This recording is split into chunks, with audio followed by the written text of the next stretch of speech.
Dans une petite ville de l'Afrique subsaharienne, il y a une famille qui essaie de surmonter les héritages invisibles d'émotions blessées.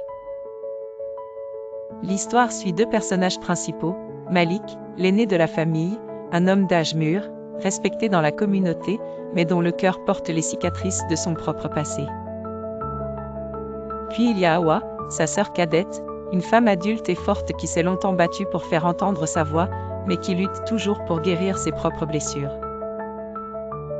Malik est perçu comme un pilier dans la communauté, un homme de sagesse dont les conseils sont recherchés.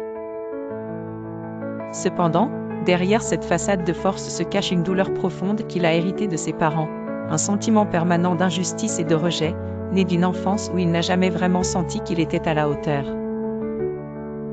Malik ressent souvent le besoin de prouver sa valeur, même si personne ne l'oblige à le faire.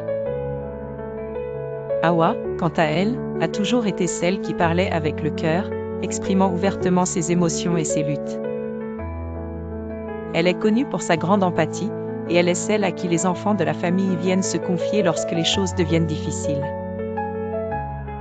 Pourtant, Hawa porte en elle les traces de l'abandon émotionnel qu'elle a vécu dans sa jeunesse, un abandon qui affecte sa capacité à faire confiance et à s'ouvrir totalement.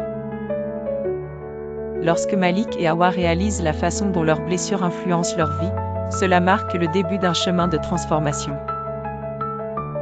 Ils commencent à identifier ces douleurs, ce qui leur permet de les nommer et de ne plus se sentir piégés par elles. Malik, encouragé par Hawa, décide d'affronter son passé en parlant ouvertement de ses propres ressentis avec ses enfants, permettant ainsi d'éviter une transmission transgénérationnelle de ses blessures.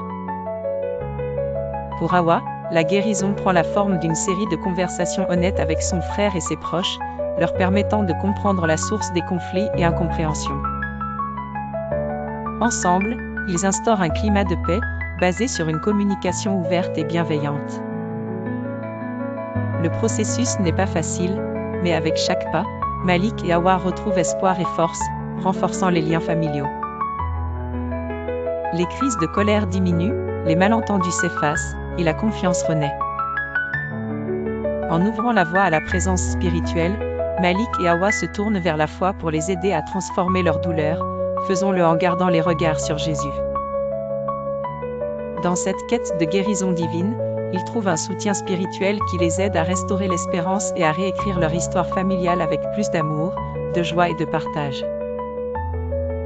Ainsi, à travers la guérison de leurs blessures émotionnelles, Malik et Hawa découvrent le pouvoir de la réconciliation et l'importance de se libérer du passé pour offrir à chaque membre de leur famille la chance de grandir, d'aimer et de s'épanouir pleinement.